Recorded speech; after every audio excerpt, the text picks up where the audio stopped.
थोड़ा हल्का सा रिवाइज कर लें। वो हम लोग रिवीजन के तौर पे ये देखेंगे कि ये जो लेगम जो है या प्रणाम सर। कहते हैं, हाँ सही है। सॉरी सर, थोड़ा पेशेंट रुक जा रही हूँ। तो ये जो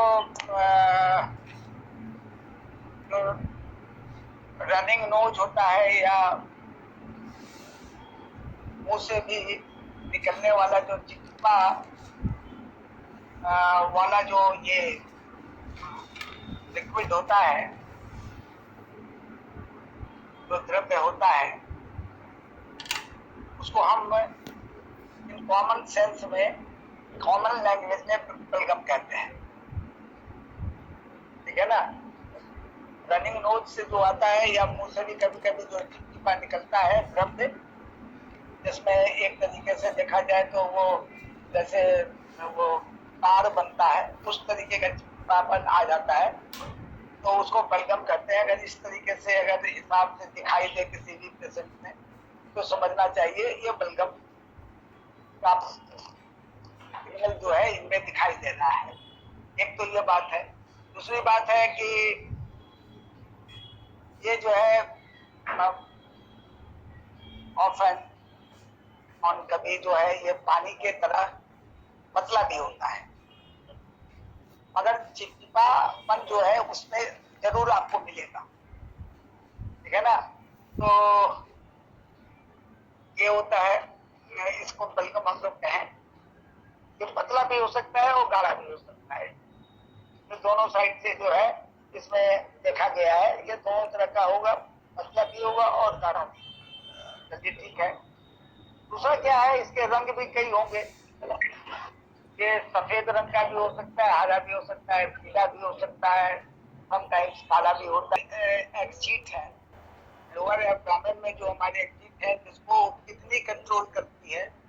एक तो यूरेथ्रा का ओपनिंग और एक लार्ज इंटेस्टाइन का ओपनिंग। दो ओपनिंग हमारा लोअर एक्सीट कहलाता है। इस दोनों को कंट्रोल करता है किडनी। तो ये दोनों को जो कंट्रोल करता है किडनी, तो ये इसके द्वारा भी जो है यूरिन के द्वारा भी बलगम निकलता है, और स्टूल में भी वो बलगम जिसको म्यूकस कहते हैं वो भी बाहर निकलता है। तो हमें क्या है कि हमें जो है बलगम जो देखते हैं वो कभी ऐसा होता है कि कभी दिखाई देता है, कभी नहीं दिखाई देता। तो हम कह सकते हैं कि बलगम का वो दो तरह का जो है, दो प्रकार होता है, एक तो दिखने वाला, एक न दिखने वाला। तो और जब ये बलगम जो है, एक बात ये है, जैसे हमारे ब्लड फ्लो करते रहते हैं हमारे पूरे बॉडी में, ठीक उसी तरीके से ये हमारा जो है बलगम भी जो है वो हमारे बॉडी में फ्लो करता रहता है। और ये जब हाथ पैरों में रुकने लगता है तो इससे क्या होता है,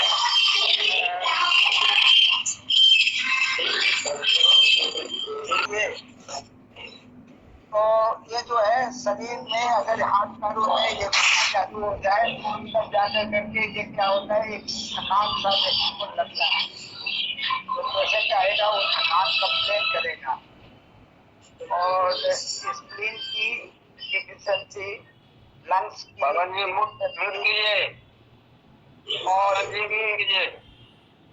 किडनी की डिफिशिएंसी, ये तीन डिफिशिएंसी जो है बड़ा इम्पोर्टेंट है, जो कि कफ को बनाता है। स्प्लीन की जो है वो जब कमजोर होता है, डिफिशिएंट होता है, तो आप समझिए कि अपने अंदर का जो फ्लूइड है जब वो नीचे की ओर ट्रांसफर नहीं कर सकता है तो फ्लूइड उसके अंदर कफ बन जाता है। ठीक है। तो जब स्प्लीन की डिफिशिएंसी होता है तब तो वो जो है करीबन 10% तो वो बना लेता है बलगम। स्प्लीन की डिफिशिएंसी जो है, एनर्जी का जो डिफिशिएंसी होता है, तो फ्लूइड जो है वो कुछ रह जाता है, कुछ निकलता नहीं जाता। लेकिन जब यांग डिफिशिएंसी स्प्लीन का हो जाता है तब 65% जो है वो रुक जाता है उसकी, और वो बलगम बना देता है। तो इस तरीके से स्प्लीन की का डिफिशिएंसी और यांग की का डिफिशिएंसी, ये दोनों डिफिशिएंसी मिलकर 75% बलगम तो यही बनाता है। और उसके बाद जो है लंग्स जो है वो 15% बनाता है। यानी अब लंग्स के अंदर जो बॉडी फ्लूइड है वो डिसेंडिंग इन पावर होता है। हर ऑर्गन का एक अपना सेल्फ पावर है, असेंडिंग डिसेंडिंग पावर है। तो ये डिसेंड करता है नीचे की ओर बॉडी फ्लूइड को। बॉडी फ्लूइड अगर नीचे नहीं गया अब तो कितने तो रह गया उसी तरह, और जब वहां रह गया लंग्स में फिर वहां पर ये बलगम बनाया, तो ये 15% बलगम तैयार कर देता है। उसके बाद जो है किडनी भी जो है उसके अंदर जो बॉडी फ्लूइड है वो बॉडी फ्लूइड जब वो वहां से निकाल नहीं पाता है तो बॉडी फ्लूइड उसके अंदर रहता है, तो वो फर्दर 10% जो है वो फ्लेगम बनाता है। इस तरीके से स्प्लीन, लंग्स और किडनी हमेशा एकदम दिमाग में जैसे ही फ्लेगम का केस आए, जैसे ही बलगम आए, फट से आपके दिमाग में आना चाहिए 3 ऑर्गन का चेक करें, और दोनों तीनों की डिफिशिएंसी होगी, आइदर यांग और एनर्जी। हम उसका चेक करना चालू। पहले तो वो जब नाक वाक से दिखाई पड़ेगा, वो मुंह से चिपचिपापन आएगा, तो वो तो पकड़ लीजिएगा कि ये बलगम का मामला है। उसके बाद वो कंप्लेन करेगा कि हमारे जो है टॉयलेट में यानी हमारे स्टूल के साथ भी हमको बलगम आता है। समटाइम्स वो यूरिन में भी कंप्लेन कर सकता है, मुंह से भी बताएगा, और ये भी कलर भी बताएगा, हरा पीला लाल, ये सब बताएगा। तो ये आपका जो है हमने थोड़ा सा उसको थोड़ा आपको ये बताया कि वो किस तरीके से आपके बॉडी के अंदर में कितना परसेंटेज का वो बनता है। हमने ये भी आपको कल बताया था कि इसके लिए 3 तरीके के फैक्टर्स इसमें काम करते हैं। अगर फ्लेगम जो है अगर पैथोजेनिक फैक्टर हो गया, तो जहां जहां बलगम बहते समय बॉडी में फ्लो करते समय रुकता है, फ्लेगम जहां रुकता है वहां पर जो है रोग उत्पन्न हो जाता है, वो प्लेस ऑफ डिजीज हो जाता है। याद रखिएगा कि अगर उसके अंदर ये आइडेंटिफाई हो गया कि बलगम है, तो बलगम का भाव जब इस स्थान पर रुकेगा उसी स्थान पे कॉज ऑफ डिजीज भी मौजूद रहेगा। बलगम के द्वारा हम अगर कोई रोग है और हमको लग रहा है कि इसका सिम्टम बलगम से मिलता जुलता है, तो किस तरीके का इन्फेक्शन आया है ये बलगम से भी पॉइंट आउट हो जाएगा। इसको कहते हैं जो है इटियोलॉजिकल फैक्टर। तो फ्लेगम यहाँ पर इटियोलॉजिकल फैक्टर के रूप में काम करता है, पैथोजेनिक फैक्टर के रूप में काम करता है। एक तो रोग पैदा कर देगा उस जगह पर, या फिर उससे निकाल कर बलगम हम टेस्ट कर सकते हैं ये किस तरीके का रोग जो है इस आदमी को हुआ है, इसकी वजह से हुआ है। और अगर लंबे समय तक ये रह गया, समझ गए ना, ये भी एक फैक्टर है इसका कि अगर फ्लेगम लंबे समय तक कंटिन्यू कर दिया और लॉन्ग पीरियड, तो ये अपने आप में पहुंच कर जाएगा डिजीज। तो ये अपने आप में एक इटसेल्फ ये डिजीज हो जाएगा। एक बात तो इसको ध्यान रखना है। इसमें ये भी ध्यान रखना है कि इसके फॉर्मेशन में तो मैंने आपको परसेंटेज वाइज बता दिया, और आपको इसका जो आप देखना चाहेंगे कि हम कैसे आइडेंटिफाई करें, तो आप टंग देखें और पल्स देखें। टंग और पल्स पल्स पर चर्चा करेंगे, सिस्टम को खत्म होगा तो इतना तो जरूर आपको बताएंगे कि आपके दिमाग में पल्स का एक कॉन्सेप्ट रहे। तो ये जो आपको टंग है, वो टंग पर क्या दिखाई पड़ेगा कि वो जो है स्लिपरी या स्टिकी टंग लगेगा आपको। उसके ऊपर जो कोटिंग होती है ना, कई तरह की कोटिंग होती है। हर टंग डायग्नोसिस इज वेरी इंपॉर्टेंट। आगे का टिप जो है वो हार्ट से कनेक्टेड होता है, उसके बाद का पोर्शन जो होता है वो लंग से कनेक्टेड होता है, उसके बाद का पोर्शन जो है वो स्प्लीन से कनेक्टेड होता है, उसके बाद का पोर्शन जो है वो स्टमक से कनेक्टेड होता है, फिर स्प्लीन से कनेक्टेड होता है, फिर उसके बाद और अंदर चले जाएंगे तो किडनी और यूट्रस वाला जो है लोअर एब्डोमेन से उसका कनेक्शन हो जाता है। देखिए अब इसको बांट लीजिए, ऊपर वाले को अपर वार्मर कहेंगे, उसके बाद मिडिल वार्मर जिसको कहेंगे, और लास्ट वाला जो होगा वो लोअर वार्मर होगा। देखिए कितना बढ़िया आप आइडेंटिफाई करिए। अगर जीभ को अगर सामने बना दीजिए ऐसे उल्टा करके, एक क्या उसको कहते हैं यू टर्न बना दीजिए।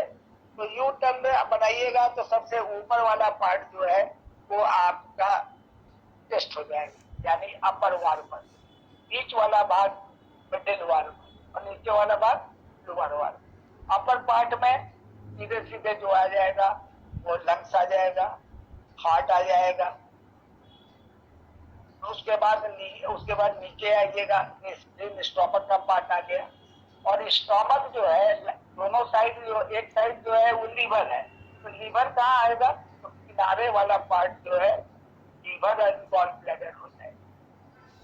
जीभ का जो सबसे साइड वाला पार्ट होता है, तो जो जहाँ से हम उसको उठाई देते हैं, वो पार्ट जो है लीवर एंड गॉल ब्लैडर हो जाएगा। और जब उसके नीचे जाएंगे तो क्या है, उसके नीचे पार्ट आ जाएगा लोअर वार्मर। लोअर वार्मर का मतलब किडनी के बाद मेल में प्रोस्टेट, टेस्टिस, फीमेल में ओवरी एंड यूट्रस, ये वाली पार्ट आएगी। तो जीभ को देख कर, अगर मान लीजिए एक आदमी कहता है मेरे जीभ पे छाला हमेशा आगे बढ़ता है, टिप्स पर बन जाता है छाला, तो मतलब है कि हार्ट में हीट बन जाता है, क्योंकि the tips is connected to heart and छाला is connected to heat। तो हार्ट हीट बढ़ने से हीट पे छाले आए, साइड में छाला बनता है यानी लीवर हीट बढ़ गया। सबसे लास्ट में अगर है किडनी, लोअर वार्मर में हीट बढ़ गया। बीच में अगर छाला पड़ रहा है तो मिडिल वार्मर, और सबसे ऊपर वाले में पड़ रहा है अपर वार्मर। कितना आसानी से आपने पकड़ लिया। ये एक बहुत अच्छा डायग्नोसिस, लेकिन हम लोग उसको पढ़ेंगे। अब जैसे एक डायग्नोसिस के साथ साथ आ जाता है, वो आता है लिप का डायग्नोसिस। तो लिप डायग्नोसिस भी हम लोग पढ़ेंगे, आता है तो भी थोड़ा हम आगे डिस्कस करेंगे। लिप डायग्नोसिस आ जाएगा, चेहरे पे आएंगे तो आईज का डायग्नोसिस आ जाएगा। जैसे आंख के अंदर में जो है पीपल है वो किससे कंट्रोल होता है, उसके बाद का पोर्शन किससे कंट्रोल होता है, ये व्हाइट वाला जो कॉर्निया है वो किससे कंट्रोल होता है, एंथा जो है दोनों साइड का कोना जो है वो किससे कंट्रोल होता है, और फिर आईलिड किससे कंट्रोल होता है, आंख को ऊपर से देखने से पता चलेगा। तो इससे भी आप अंदाज लगा लीजिएगा कि कहाँ पर हीट है तो कहाँ पर कोल्ड है। एनीवे, ये तो कि हम लोग कनेक्ट कर लेते हैं ना, तो ये बातें आ जाती। तो जीभ के ऊपर जो कोटिंग होगी वो तो या तो स्टिकी होगी, और नहीं तो क्लीनर लगाइएगा तो वो स्लिप कर जाएगा, होगी। माउथ जो है वाइडी होगी, और मुंह का जो लार है वो अगर देखा जाए तो चिपचिपा होने लगता है, उसमें तार बनने लगते हैं। तो इसका मतलब है कि हमारे बॉडी में बलगम बन रहा है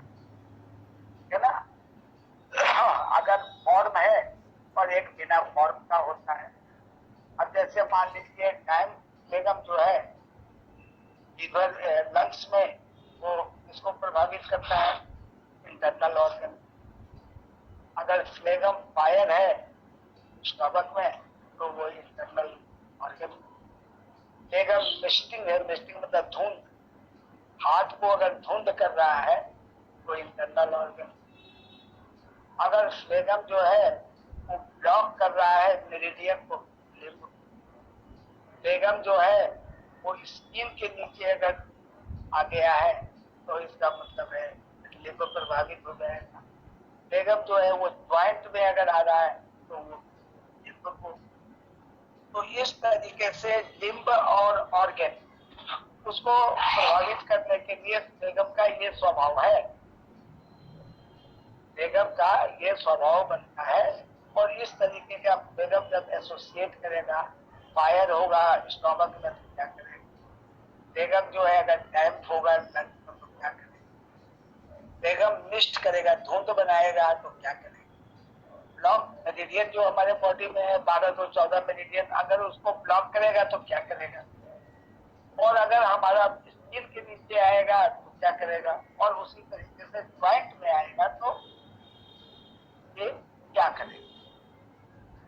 और मिडिल अपर वार्मर काम नहीं ठीक से करेगा तो क्या होगा, बलगम बनेगा। मिडिल वार्मर काम नहीं करेगा तो बलगम बनेगा, और लोअर वार्मर काम नहीं करेगा तो बलगम बनाएगा। तो ये सारी चीजें जो है वो बलगम बनाने के सिलसिले में आ जाती है, ठीक है ना। ये थोड़ा सा हम आपको कल वाली बात से पूरा आपको आपका ध्यान जो है आकर्षित कर लिए हैं। फिर हम लोग आगे इसको पढ़ेंगे कि अगर मान लीजिए यूरिन में हीट आ जाए, यूरिन में हीट आ जाए तो यूरिन में स्मेल हो जाएगा। कफ में हीट आ जाए मतलब तो आपको जो है वो लंग्स में हीट आ जाए तो कफ में स्मेल आ जाएगा। एलआई में आ जाए तो जो बॉडी से वेस्ट निकलता है उसमें आ जाएगा। और अगर स्टमक में हीट आ जाए तो पाउच में आ जाएगा। ये सब सारी चर्चा कल हम लोग ने किया, अगेन भी करेंगे। लेकिन अब हम क्योंकि कल वाली चर्चा को बंद करके हम लोग आज की चर्चा कर ले, नहीं चर्चा है तो फिर थोड़ा सा अच्छा भी लगेगा, कुछ नया नया। तो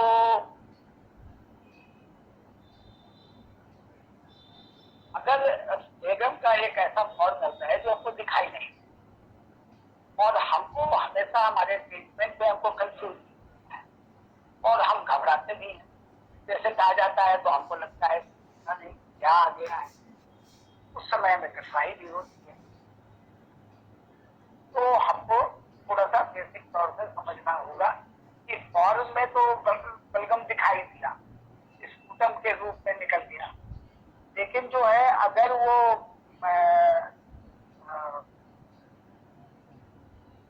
नहीं दिखाई दे रहा है तब क्या है, इसका मतलब है कि बेलगम विदाउट फॉर्म है।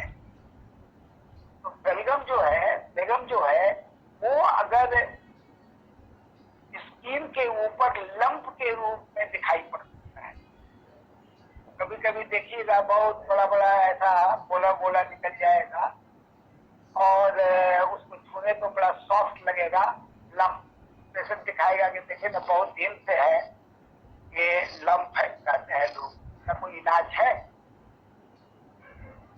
तो लंप ये आपका विदाउट फॉर्म वाला बेलगम है।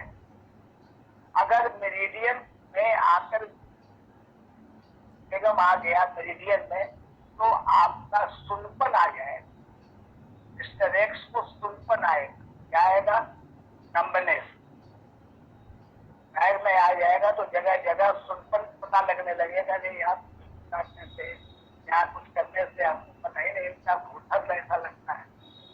तो नंबनेस, तो आप अगर मान लीजिए पैर में देख रहे हैं एक तरफ, तो एक तरफ आएगा स्प्लेन, एक तरफ उसी साइड आ जाएगा किडनी, ठीक है ना, स्प्लेन भी आ जाएगा, किडनी भी आ जाएगा, ये दोनों साइड में कहीं नंबनेस आ गया। अगर वो ऊपर की तरफ दिखाई पड़ेगा तो स्टमक, साइड में दिखाई पड़ेगा तो आपका गॉल ब्लैडर, और साइड में नीचे की तरफ खाई के नीचे नीचे सब दिखाई पड़ेगा। जांघ के नीचे अगर तो आ गया नंबनेस तो यूरिनरी ब्लैडर। उसी तरीके से हाथ में आपको अंगूठे के साइड में लंग्स मेरिडियन, इंडेक्स फिंगर के साइड में मिलाई मेरिडियन, मोटी अंगुली यानी मध्यमा अंगुली या इसको आप कह सकते हैं मिडिल फिंगर और तो आपको पेरिकार्डियम, और रिंग फिंगर अगर आ गया तो ट्रिपल वार्मर, और अगर छोटी अंगुली की तरफ अगर लंबनेस आ रहा है तो इसका मतलब है हार्ट मेरिडियन में बलगम चला गया है, और दूसरे साइड में स्मॉल इंटेस्टाइन में मेरिडियन चला गया है। आंख के आसपास होगा तो आईज मेरिडियन, हालांकि ये अलग तरीके से है, इसको हम लोग समझेंगे। तो कहने का मतलब है हमारे पूरे बॉडी में जो है ना वो जीटी रोड वाली हिसाब किताब बनी हुई है। तो जो भी मेरिडियन में ये गया वहाँ ब्लॉकेज क्रिएट करेगा, वहाँ ब्लॉकेज क्रिएट करेगा तो रोग का कारण बनेगा। ये सब सारी चीजें हैं, तो ये आपको बताया हमने कि नंबनेस का कारण मेरिडियन में फ्लेगम का जाना, लंप का बनना।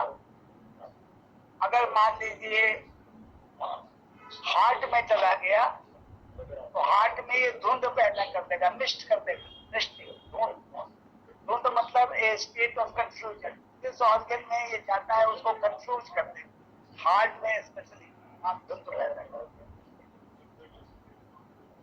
और देखिए अगर ये गॉल ब्लैडर में चला गया तो स्टोन, इसको गॉल स्टोन कहते हैं, गॉल ब्लैडर में स्टोन होना। किडनी में गया तो किडनी स्टोन।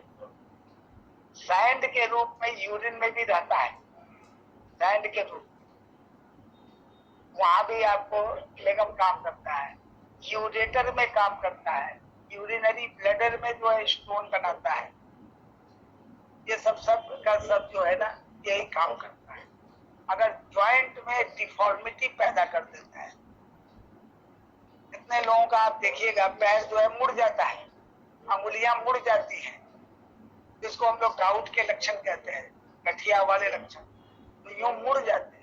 भाई यूरिक एसिड इत्यादि का हम लोग उसमें टेस्ट करके फिर उसका इलाज होता है। लेकिन है ये फ्लूइड, यही अपना फ्लेगम, तो ये ज्वाइंट में डिफॉर्मिटी पैदा कर देता है, ठीक है ना। तो इस तरीके से ये हमारे बॉडी के कई इंपॉर्टेंट पार्ट्स को, टोटल मेरिडियन को प्रभावित करने का मतलब है पूरा होल बॉडी प्रभावित कर देना। अगर स्किन को प्रभावित किया तो टोटल का आकाश जो आपका है, आकाश का मतलब क्या होता है, तो आपका वॉल्यूम है, आप कितना जगह घेरते हैं तो स्किन से पता चलता है। तो टोटल आकाश को ये डिस्टर्ब कर देता है।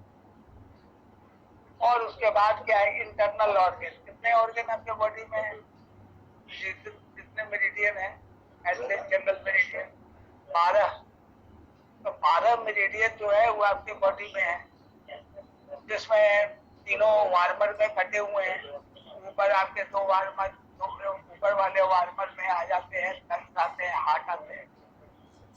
नीचे मिडिल वार्मर में तो मुख्यतः जो है स्प्लीन एंड स्टोमक है।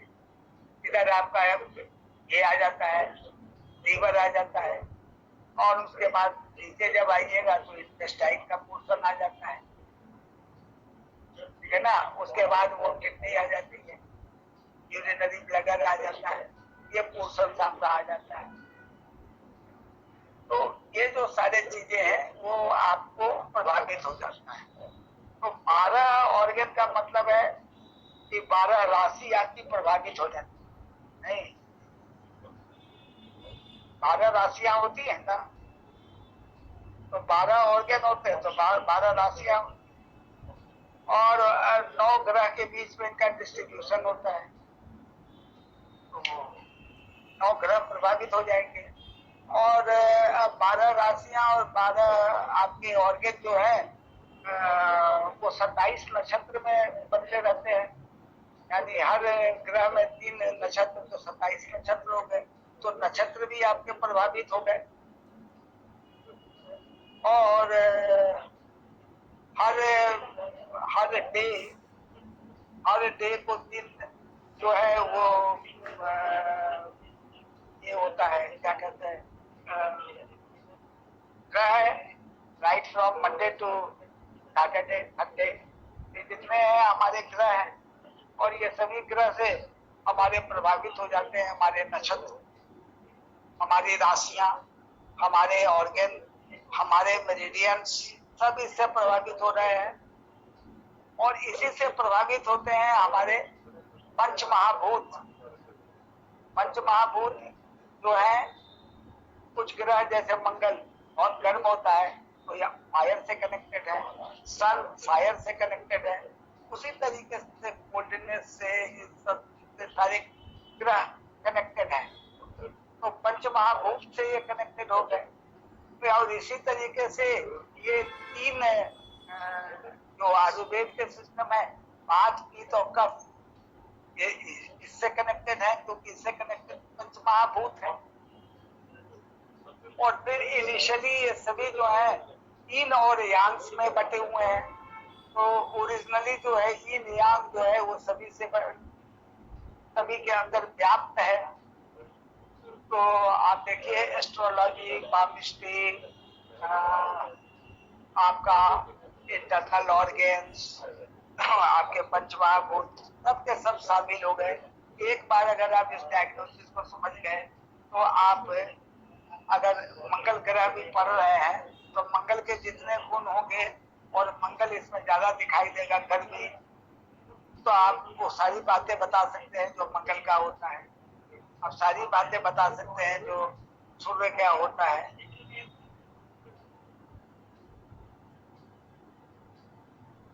तो इस तरीके से क्योंकि देखिए ये जितने भी ग्रह हैं, चाहे जो भी नक्षत्र हैं, जो कुछ भी राशियां हैं, ये सब पंच महाभूत की बनी हुई है। और पंच महाभूत का हमारा यूनिवर्स बना हुआ है और उसी के हम माइक्रो पार्टिकल, तो हम लोग सब लोग जो है उसी चीज से बने हुए हैं। इसलिए वो सारी चीजें जो है आपको समझने की जरूरत है। तो बेलगम जो है, बेगम में अगर विंड हो जाएगा तो क्या होगा, विंड मिल जाएगा तो अब देखिए विंड कहाँ से आएगा। आपके बॉडी में तो विंड है क्योंकि ये ऊट से कनेक्टेड है, लीव और गॉलब्लैडर से कनेक्टेड है। लेकिन विंड है, विंड जो यूनिवर्स में है, और ये विंड जब फ्लेगम से मिल जाता है तो विंड स्ट्रोक होता है पेशेंट को। और फ्लेगम में अगर हीट मिल जाता है तब स्पूटम का रंग बदल जाता है, या तो येलो हो जाएगा या येलो हो जाएगा, या ग्रीन हो जाएगा, या ब्लैक हो जाएगा। अगर फ्लेगम के साथ कोल्ड मिल जाएगा तो व्हाइट वाटरी फ्लेगम हो जाएगा। और फ्लेगम विथ डैम, नमी के साथ मिल जाए, डैम्पनेस के साथ, तब क्या होगा, फ्लेगम प्रोफ्यूज बहुत ज्यादा व्हाइट वाटरी हो जाएगा। अगर मान लीजिए फ्लेगम के साथ एनर्जी मिली हुई है तो बॉडी में एक प्रकार का आपको फीलिंग होगा कि बॉडी में, गले में कहीं पर हमको स्वेलिंग हो गया है। और अगर फ्लेगम में फ्लूइड मिला हुआ हो तो क्या होगा, बहुत ही पतला वाटरी फ्लेगम होता है। बताइए, दीज आर दी फॉर्मूला जो कि ट्रीटमेंट करने वाले को, थेरेपिस्ट को जानना है। वो बात अच्छी है कि आप ट्रीटमेंट कर रहे हैं, लेकिन इन सबों को जानकारी होने से आप पेशेंट को एक नजर में पहचानने की कोशिश कीजिएगा। तो फ्लेगम जो है फ्लूइड के साथ हो गया। अगर फ्लेगम जो है आपका स्टोमक में अगर फ्लूइड के साथ है तो क्या करेगा, इंटेस्टाइन में है तो क्या करेगा, तो वॉमिटिंग कराएगा। बहुत आदमी कहता है कि हम तो कुछ खाए और क्या वॉमिटिंग होता है। आपको पता लगाना पड़ेगा कि भाई साहब उनके इंटेस्टाइन में जो है और स्टोमक में वो पहले से जो है वो फ्लेगम फ्लूइड के साथ तो नहीं है। अगर फ्लेगम फ्लूइड के साथ हाइपोकॉन्ड्रियम में हो तो क्या हो जाएगा, तो आपको पेन करने लगेगा हाइपोकॉन्ड्रियम। और जो सबसे ज्यादा आपको तकलीफदायक होगा जब आप कफ निकालने की कोशिश कीजिएगा, सांस लेने की,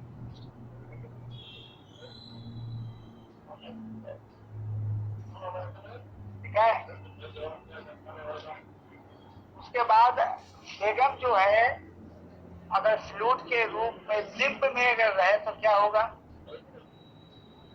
अब हम लोग कहते हैं पैर में दर्द हो रहा है, यहाँ पर मांसपेशियों में काफ मसल में दर्द हो रहा है, थाई के मसल में दर्द हो रहा है, तो क्या होगा, लिम्फ में अगर रहेगा तो मस्कुलर पेन होगा और पूरा बॉडी हैवी लगने लगेगा। अगर फ्लेगम फ्लूइड के साथ डायफ्राम में रहे के ऊपर रहेगा तो आपको जो है कफ जो है वो एबंडेंट बहुत ज्यादा जो है स्पुटम के साथ बाहर आएगा।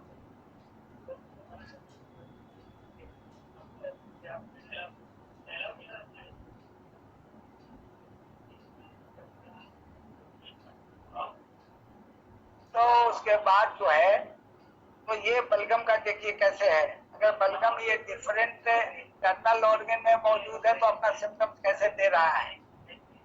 बलगम जब स्किन के नीचे रुकने लगे तो वहां पर क्या होगा, गांठ बनने लगता है, समझ रहे हैं ना। वहां पर क्या होगा, गांठ बनना चालू हो जाएगा। बहुत आदमी दिखाएगा कि देखिए ना मेरे हाथ में, मेरे पैर में जहां तहां गांठ बना हुआ है, तो वो फ्लेगम के कारण है, वो रुक रुक के बह रहा है। आपको बताया था ना जब ब्लड रुक रुक के बहता है तो क्या होता है, उसको स्टेटिस कहते हैं, तो उसमें कड़ा बनता है। अगर गांठ बहुत कड़ा हो, हार्ड हो, तो मतलब ब्लड से है। अब मुलायम है, सॉफ्ट है, तो ये फ्लेगम से है। और उससे भी सॉफ्ट है तो एनर्जी से। बहुत सॉफ्ट है, एकदम छूने पे लग रहा है कि एकदम अब मसल को ही छू रहे हैं तो समझिए कि वो एनर्जी रुक रही है। और अगर थोड़ा बड़ा फैला हुआ लग रहा है, थोड़ा भारी भारी ऐसा लग रहा है तो फ्लेगम है। और एकदम हार्ड है तब तो ब्लड है। अब जो आपको ये जो बलगम है जो स्किन में रुकने से गांठ बनता है, तो गांठ तो हमारे बॉडी में कई तरीके का गांठ दिखाई देगा। एक है जैसे नर्व गैंग्लिया। अब आपको गैंग्लिया के बारे में बताने से थोड़ा आपको भीतर चला जाना पड़ेगा, थोड़ा टाइम टेकिंग है, लेकिन आप समझिए it is connected to the nervous system. और गैंग्लिया मतलब गुच्छा, जहाँ कुछ नर्व मिलते हैं और जहाँ बहुत ज्यादा नर्व मिलते हैं उसको प्लेक्सस कहते हैं। जैसे cervical plexus, lumbar plexus, brachial plexus, thoracic plexus, बहुत ज्यादा गुच्छे के तौर पे जो है नर्व मिलते हैं। जहाँ कुछ 2, 4, 5 नर्व मिलते हैं उसको गैंग्लिया कहते हैं। तो ये नर्व गैंग्लिया, लेकिन हम इसको बनावट को डिस्कस करेंगे, लेकिन टुडे हम आपको फ्लेगम को थोड़ा आगे बढ़ा दे रहे हैं। उसके बाद जो है नर्व गैंग्लिया जो है उसकी स्वेलिंग हो जाएगी। तो आपको लिम्फ नोड नाम सुना है ना, लिम्फेटिक सिस्टम, जो हमारे बॉडी में लिम्फेटिक सिस्टम है जिसको टॉन्सिल रिप्रेजेंट करता है, स्प्लीन भी रिप्रेजेंट करता है, लिम्फेटिक सिस्टम्स। तो ये लिम्फ नोड्स इसमें होते हैं, लिम्फेटिक वेसल्स होते हैं, वे सभी मिल करके बनाते हैं लिम्फेटिक सिस्टम। इसमें लिम्फ जो है एक लिक्विड है। तो लिम्फ जो है आपको याद होगा, हमने बताया था कि ये अर्थ से कनेक्टेड होता है। जैसे स्वेट जो है हार्ट से कनेक्टेड होता है, तो लिम्फ जो है फायर से कनेक्टेड होता है, वैसे ही लिम्फ जो है वो आपका अर्थ से कनेक्टेड होता है। और अर्थ कनेक्टेड होता है स्प्लीन और स्टोमक से। रियल लाइफ में ये जो है आपका लिम्फ है। और स्वेट कनेक्टेड होता है फायर से, और ईयर कनेक्टेड होता है वुड से, ठीक है ना। वाटर कनेक्टेड होता है किससे? स्लाइवा कनेक्टेड होता है बॉडी फ्लूइड से, वो होता है आपको इससे, किडनी से, यानी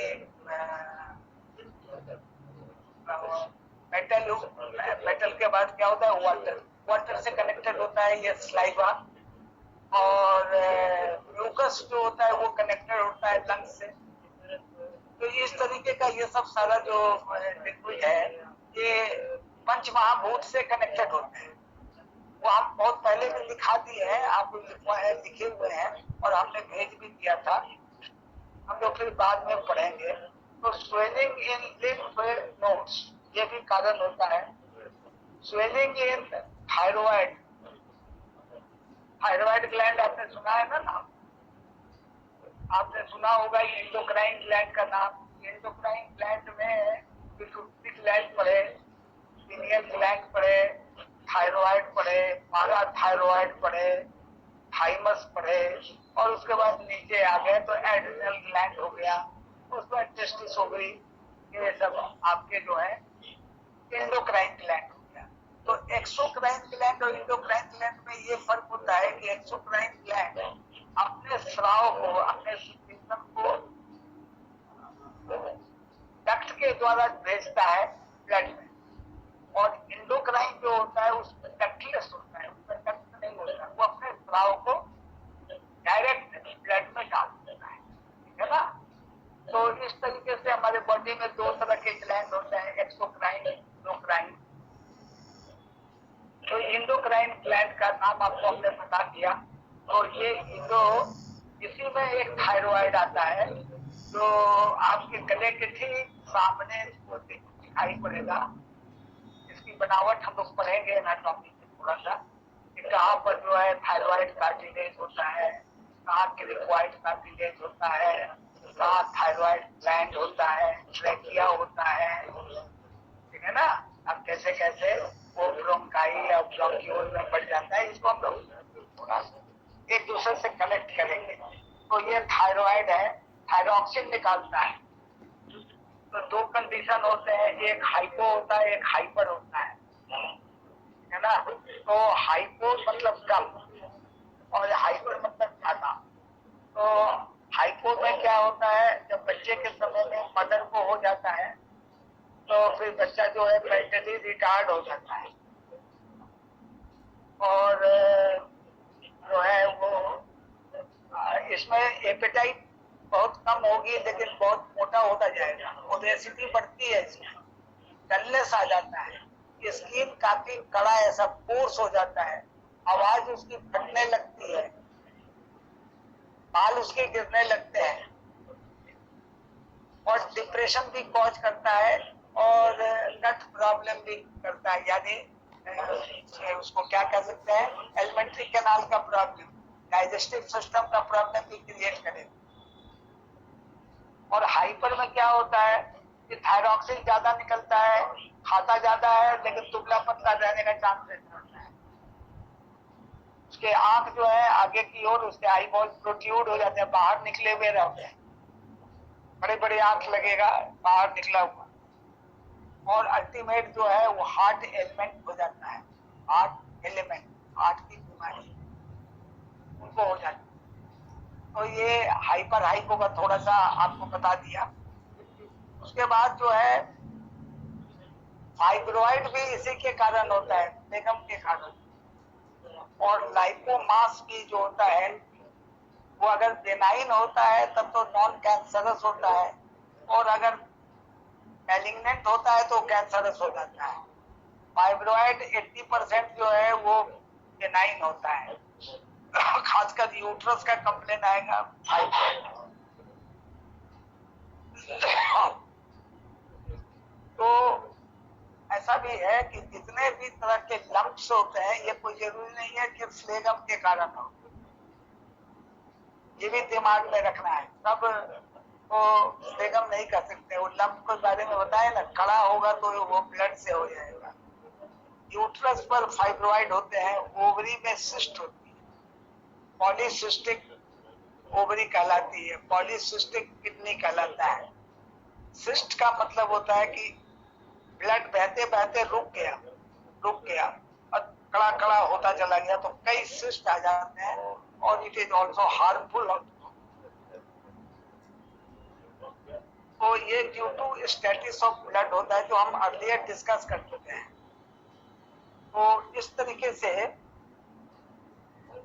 हम इन लोगों का जो भी ट्रीटमेंट करेंगे वो स्प्लेन की डिफिशिएंसी, स्प्लेन यांग डिफिशिएंसी, उसके बाद हम किडनी का, फिर उसके बाद हम लंग्स का, इन लोगों का सिम्टम्स देखकर हम इसका इलाज करेंगे। तो ये आपका जो है, अगर फॉर्म नहीं है तो ये इस तरीके का आपको दिखाई पड़ेगा, ठीक है ना। इसमें और भी कुछ चीजों को आपको समझना है कि अगर हार्ट है तो हार्ट में ओरिफिसेस, मतलब उसमें जो द्वार होते हैं, हार्ट के अंदर जो द्वार होते हैं वो क्या है, वो जो आपके नर्व सिस्टम है, mitral valve and tricuspid valve, यानी ऑरिकल से वेंट्रिकल में आना लेफ्ट साइड में, ऑरिकल से वेंट्रिकल में आना राइट साइड। तो यहाँ पर दो तरह के वल्व लगे रहते हैं, ट्राइकस्पिड और मिट्रल वल्व। इसके अलावा पल्मोनरी आर्टरी में ब्लड जाना वो भी द्वार होता है, पल्मोनरी वेल्व वहाँ होता है, और आयोटा में भी ब्लड जाता है, इसको भी एओर्टिक वेल्व कहते हैं। तो ये सब द्वार है। अगर ये द्वार में जाकर जो है अवरोध उत्पन्न करता है अगर बेगम, तो क्या हो जाता है, तो ब्रेन जो है वो मिस्टिंग हो जाती है, ब्रेन में धुंध पैदा हो जाएगा, और जब धुंध पैदा हो जाएगा तब क्या होगा कि मेंटल डिजीज पैदा होगा। कहने का मतलब क्या हुआ कि brain is connected to heart, और हार्ट में जो कंडीशन आएगा वही कंडीशन ब्रेन में आ जाएगा। अगर ब्लड आप नहीं सप्लाई कर सकेगा हार्ट, तो ब्रेन स्टेल कर देगा। तो इसलिए हार्ट में अगर मिस्ट हुआ तो ऊपर जो है ब्रेन भी मिस्ट करेगा। अब जैसे देखिए, अगर मिस्टिंग होगा तो सिजोफ्रेनिया नाम का मेंटल डिजीज हो जाएगा। पेशेंट जो है, व्यक्ति जो है वो मैनिक डिप्रेशन से क्रॉस करेगा। आपने सुना होगा एपिलेप्सी, मिर्गी जिसको कहते हैं, वो हो जाएगा। विंड स्ट्रोक भी उसको हो सकता है। तो मेंटल रिटार्ड हो जाएगा। बच्चा सब जो होता है, नहीं कहते कि उम्र हो गई 10 साल की और दिमाग है उसका 2 साल का, तो मेंटली रिटार्डनेस हो जाएगा, जिसको ऑटिज्म कहते हैं। आज के डेट में अलग अलग हम नहीं कहते हैं, एक ही जगह हम उसका नाम ले लेते हैं, ऑटिज्म। मेंटली रिटार्ड रहेगा, उसको स्पीच प्रॉब्लम रहेगा, उसके दिमाग में जो है वो कंसिस्टेंस नहीं रहेगी कि वो सब बातें अपने से बोल सके, समझ सके, ये सब सारी चीजें उसको नहीं हो पाएगी। तो ये सब मेंटल डिसऑर्डर उसको दिखाई पड़ने लगेगा। तो सर्जन जो है वो मिस्ट करता है माइंड को, ठीक है ना। तो ये सब सारी चीजें जो है आपको दिखाई सकती हैं। बच्चों में जनरली मेंटली रिटार्ड होना, स्पीच प्रॉब्लम होना, ये सब होगा। और बड़ों में जो है वो विंड स्ट्रोक हो जाएगा, ठीक है ना। तो ये जो है, इसके अलावे भी सिम्टम्स आ सकते हैं। मेंटल कंफ्यूजन, आदमी कंफ्यूज रहेगा, what I have to do, what I have not to do, what is right, what is wrong, ये कंफ्यूजन बना रहेगा। ये भी जो है वो इस्ट धुन की वजह से होता है। और कभी कभी जब ये आगे की ओर बढ़ता है तो आपको अनकॉन्शियसनेस भी ला देगा, बेहोश कर देगा, अनकॉन्शियस कर देगा, ठीक है ना। और लेथार्जिक सिस्टम कर देगा आपको, वॉमिटिंग, राइटिंग साउंड गले में आने लगेगा। उसके बाद कभी कभी एफिसिया हो जाएगा, आवाज बंद हो जाएगी निकलना, टंग में स्वेलिंग आ जाता है, और जीभ के ऊपर में स्टिकी लेयर आ जाता है। उसके पल्स जो है बड़े फाइन स्लिपरी हो जाते हैं। तो ऑब्स्ट्रक्टिंग हार्ट ऑरिफिसेस, ये क्या कर रहा है, फ्लेगम जो है वो ऑब्स्ट्रक्ट कर रहा है हार्ट के द्वार को। हार्ट के द्वार को जहां भी ये ऑब्स्ट्रक्ट करेगा तो ये स्थिति आ जाए, एक्सेस टाइप ऑफ ब्रीथिंग को कहा जाता है। और फ्लेगम जो है वो मिस्ट करता है माइंड को, तो क्या होगा, अटैक ऑफ विंड स्ट्रोक, ठीक है ना। तो उसमें जब सिस्टम आएगा विंड स्ट्रोक में, तो कॉमा स्टेज आ जाएगा, पैरालिसिस आ जाएगा, एफिसिया आ जाएगा। बच्चे में तो जनरली स्पीच प्रॉब्लम आ जाएगा, मेंटल रिटार्डनेस आ जाएगा। तो ये फ्लेगम का रोल है, that you have to understand the gravity of presence of phlegm in the body, which are not apparently observed, because sometimes it has no form, but sometimes it has form. When it has not definite form, that it flows inside the body from top to bottom, and due to some obstruction, due to some problem of internal organs, its movement is blocked and then manifest so many disorders in your body. तो ये जो फ्लेगम है, अगर brain में अवरोध होता है तो मैंने पहले भी बता दिया, मेंटल डिसऑर्डर्स आएंगे। और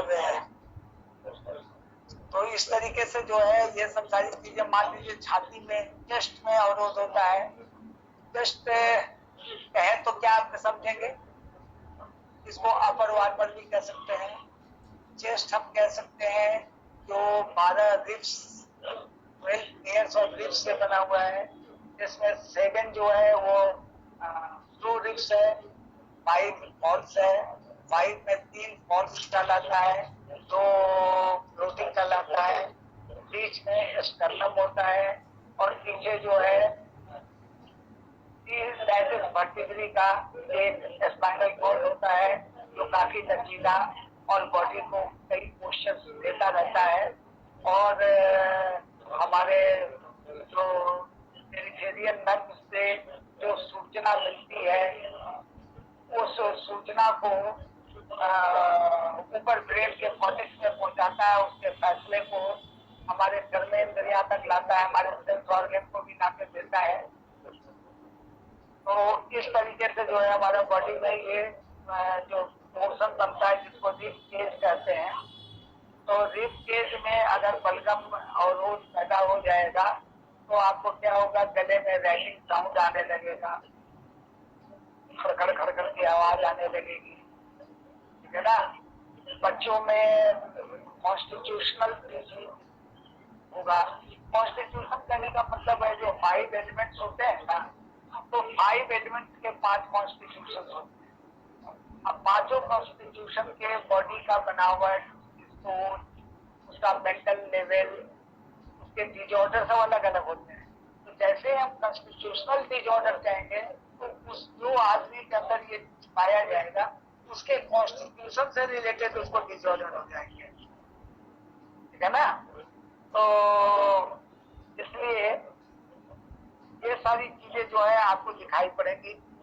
एक चीज और भी समझने की जरूरत है, वो ये कि ये जो जनरली सलगम जो है वो जब हमारे बॉडी में, जब हम कई वाली चीजें ज्यादा खाते हैं तब ये हमारे बॉडी में इसको ये दिखाई देता है। तो एक होता क्या है, एक को कहते हैं डायन, चाइनीज भाषा में डायन कहते हैं, DIA, डायन। डायन जो होता है वो it is connected to yin और it is connected to depression. और एक होता है क्वांग, ये है it is connected to yang और ये एक्सेस मैटर का है and it is connected to mania. तो इस तरीके से जो है ये दो चीजों को आपको बताना था कि आप इसको जानिए। और this is all about welcome.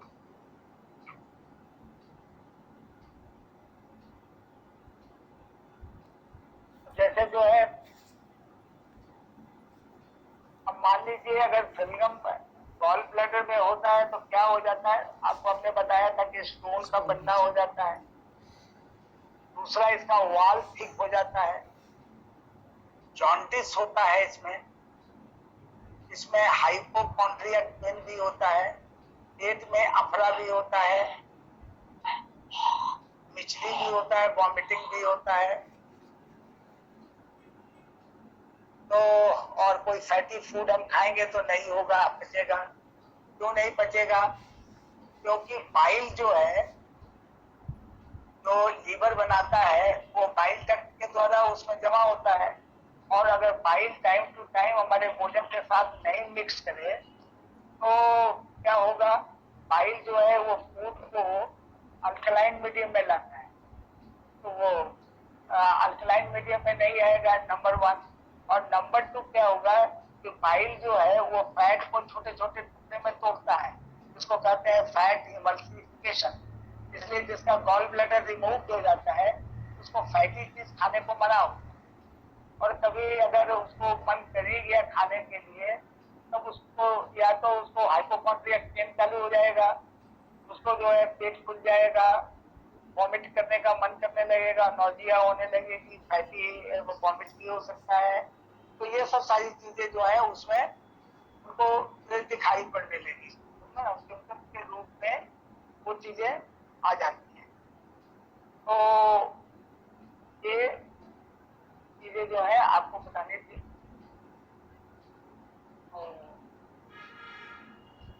हमने बता दिया है, लेकिन जो है हम लोग शलगम को फिर आगे थोड़ा सा और भी, क्योंकि एक दिन में वो सारी चीजें तो समझ में आती नहीं है, लेकिन आपने बड़ा पेशेंटली सुना है तो निश्चित रूप से आप लोग को समझ में आई होगी। और इसको फिर हम लोग आगे जो है